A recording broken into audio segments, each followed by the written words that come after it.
Rifki, mohon disebutkan peran tutor asrama. Oh ya, untuk peran tutor sendiri di asrama kita emang lebih banyak ya tugasnya kalau di asrama. Yang pertama adalah kita yang mengelola asrama, jadi semua aturan kita yang menegakkan. Kemudian nanti ketika teman-teman juga ada masalah-masalah tertentu di asrama, mereka memang berbicaranya langsung kepada kita gitu. Kemudian ketika teman-teman tidak memahami beberapa materi dari kelas reguler pun, mereka akan meminta penjelasan kepada tutor asrama juga. Jadi kita emang yang memfasilitasi banget sih di kelas di Asrama. di asrama ya. Kemudian untuk pembelajaran camp juga kita yang akan menemani mereka selama di asrama. Jadi ya itulah tugas-tugas tutor asrama. Sudah berapa lama menjadi tutor di asrama, Sir? Sekitar 1 tahun sih selama di asrama. Ada berapa jumlah siswa yang tinggal di asrama rata-rata per bulan? Nah, Kalau asrama saya, karena memang asrama saya ya bukan termasuk sih, tapi memang paling kecil, asrama paling kecil, jadi jumlah maksimalnya itu mungkin sekitar 13-14. Kalau sekarang jumlahnya itu sekitar 12-an. Jadi itu jumlah siswa di camp saya. ya siswa yang tinggal di asrama berasal dari mana saja, Sir? Kalau asalnya memang bervariasi banget, bahkan dari seluruh bagian dari Indonesia. Ada yang dari Papua, terus dari Aceh, dari Makassar, pokoknya semua wilayah Indonesia ada di sana sih. Ya, oke. Kalau tata tertib bagi siswa yang tinggal di asrama sendiri apa itu, Sir? Kalau untuk tata tertibnya sih banyak banget sebenarnya, tapi mungkin poin-poin pentingnya karena memang ini asrama bahasa Inggris, yang pertama adalah English area-nya. Kita memang wajib menggunakan bahasa Inggris full gitu. Itu yang paling terkenal banget karena memang asrama bahasa Inggris. Kemudian mungkin masalah kebersihan kita memang sangat strict banget masalah kebersihan. Kayak setiap hari kita ada jadwal untuk bersih-bersih. Kemudian ya untuk tindakan-tindakan yang mungkin kayak membuat kotor dan lain itu pasti ada punishment-nya sendiri. Apakah asrama lembaga JI itu memiliki sarana dan prasarana yang lengkap untuk menunjang pembelajaran bahasa Inggris? Oke, untuk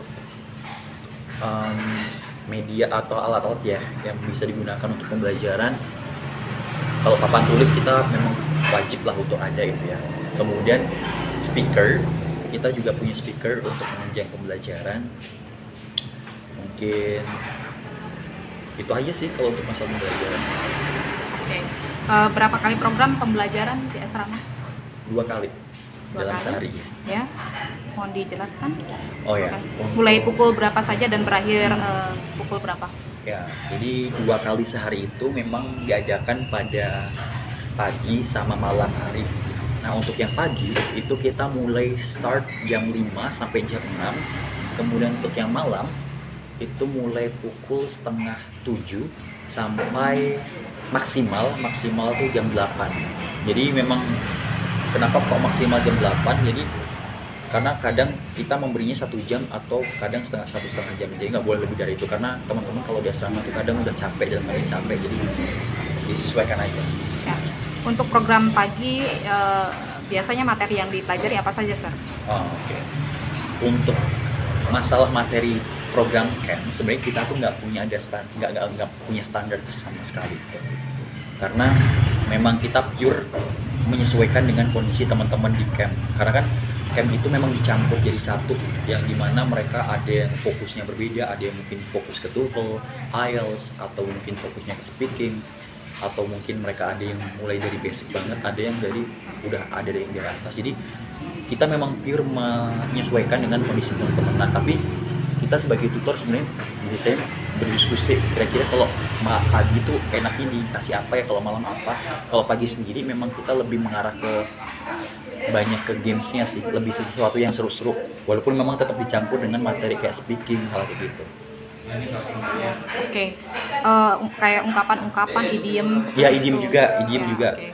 ada beberapa Itu pagi ya biasanya ya. Ya, idiom pagi. Ya, oke. Kalau untuk program malamnya apa, Sir? Untuk malamnya sendiri biasanya yang lebih serius, walaupun kita tetap memberikan ice breaking, tapi hal yang serius mungkin kayak listening, reading, grammar, itu lebih ke situ. Tapi kalau yang pagi tadi mungkin lebih ke IDM, games, hal kayak gitu sih, sama speaking gitu. Ya. Kalau dalam melakukan kegiatan pembelajaran, anggota asrama putra sama putri itu kadang digabung nggak? Atau sendiri-sendiri otonom, mandiri?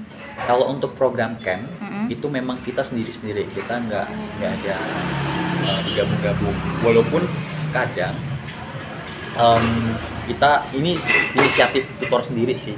Jadi inisiatif dari tutor sendiri. Kadang kita karena ingin memberikan suasana baru buat teman-teman, jadi kadang kita membuat acara gabungan gitu, biar lebih seru. Walaupun kalau selama corona ini acara tersebut masih dilarang sih, tapi mulai kesini teman-teman udah mulai ada yang minta seperti itu, ya kita ya tetap ngasih biasanya. Tapi kalau dulu yang waktu corona parah-parahnya emang nggak ada sama sekali. Ya, baik, oke. Apakah siswa di asrama wajib menggunakan bahasa Inggris untuk berkomunikasi sehari-hari? Oh ya, kalau itu wajib pasti, karena emang tujuan asrama dibuat karena memang untuk itu, dan yang dicari teman-teman biasanya itu, dan itu full sih. Oh ya, kapan mereka harus menggunakan bahasa Inggris untuk berkomunikasi sehari-hari itu? Oh iya. 1 kali 24 jam kah? Ya, itu full banget, nggak ada liburnya sama sekali. Wow. Jadi dari Senin sampai Minggu, dan itu 24 jam. Apakah siswa di asrama wajib menggunakan bahasa Inggris? Kapan mereka harus menggunakan bahasa Inggris untuk berkomunikasi sehari-hari? 1 kali 24 jam tadi ya? Iya. Oke. Kemudian seketat apa sih aturan penggunaan bahasa Inggris di asrama itu? Iya.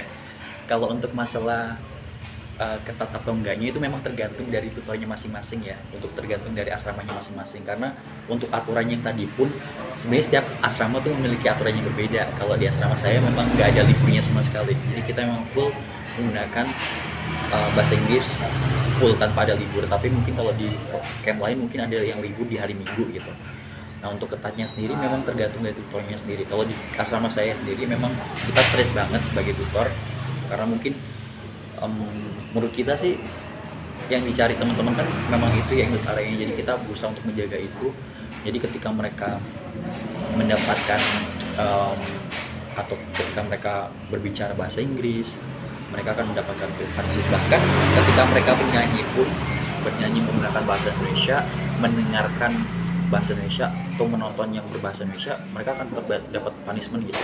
Jadi hal yang kayak gitu aja kita nggak diperbolehkan gitu. Wow. Siapa yang memantau penggunaan bahasa Inggris siswa di asrama?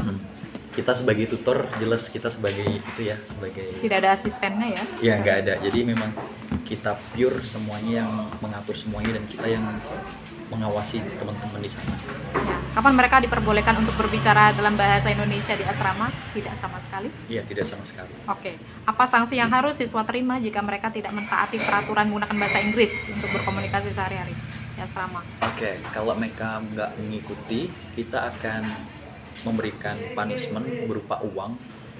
Kalau satu kata itu Rp1.000. Nah, tapi jika mereka berbicara berbicara secara asik, maksudnya kayak bikin komunikasi sama teman-temannya gitu, mereka langsung dapat 10 poin. 10 poin atau sama dengan 10.000. Dan itu bukan hanya mereka yang berbicara, tapi juga teman-teman yang di situ yang mendengarkan, mereka semua akan mendapatkan punishment. Nah, kemudian jadi poin itu juga bukan hanya sekedar uang, tapi ketika mereka udah mengumpulkan lebih dari 10, selain mereka membayarkan uang, mereka juga harus pergi ke camp cewek untuk melakukan pidato atau kayak penampilan berbahasa Inggris gitu. Itu salah satu teknik biar mereka juga melatih bahasa Inggris juga sih. Baik, oke. Selain program pembelajaran bahasa Inggris, apakah ada program lain di asrama? Seperti yasinan? Oh ya, kita punya beberapa aktivitas atau ya itulah ya. Yang pertama adalah selain pembelajaran, kita ada yasinan. Jadi setiap malam Jumat kita ada program yasinan, di mana itu diisi yasinan, kemudian acara speech juga. Jadi ada beberapa teman-teman yang akan menampilkan speech, kemudian ada evaluasi juga untuk di malam Jumat itu. Kemudian di hari Jumat pagi kita akan melaksanakan bersih tapi secara besar-besaran gitu. Kalau biasanya ada bersih-bersih tapi ya sekedar bersih-bersih aja, tapi untuk yang hari Jumat tuh pure gotong royong. Diberi waktu khusus antara jam 5 sampai jam 6 kita kan bersih-bersih bareng semuanya gitu. Nah kemudian untuk Jumat malam itu ada program yang namanya apa ya, pokoknya kita memang membebaskan teman-teman untuk melakukan apapun, entah teman-teman futsal ataupun makan-makan bareng, ataupun yang penting kita punya acara yang itu bebas member yang buat gitu, tapi memang harus semuanya ikut kayak gitu Ya. karena tujuannya untuk mengeratkan semua. Baik.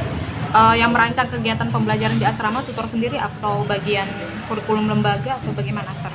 Ya, kalau untuk masalah pembelajaran itu memang kita dari tutor memang yang membuat sendiri ya, jadi nggak ada aturan dari pihak office-nya. Baik. Berapa lama biasanya siswa di asrama mampu berbicara bahasa Inggris dengan lancar? Kalau itu memang tergantung dari karakter siswanya masing-masing, karena nanti teman-teman kan ada yang startingnya beda, ada yang memang dari basic banget, ada yang udah lumayan bagus gitu, ada yang dia pendiam banget kayak nggak mau berinteraksi sama yang lain, ada yang memang mereka aktif banget. Nah biasanya kalau yang teman-teman aktif banget itu walaupun mereka dari basic, biasanya dalam 2 minggu aja mereka tuh seenggaknya udah mulai bisa berkomunikasi dengan baik, atau bahkan seminggu lah kalau mereka memang benar-benar aktif banget gitu, mau belajar terus menerus.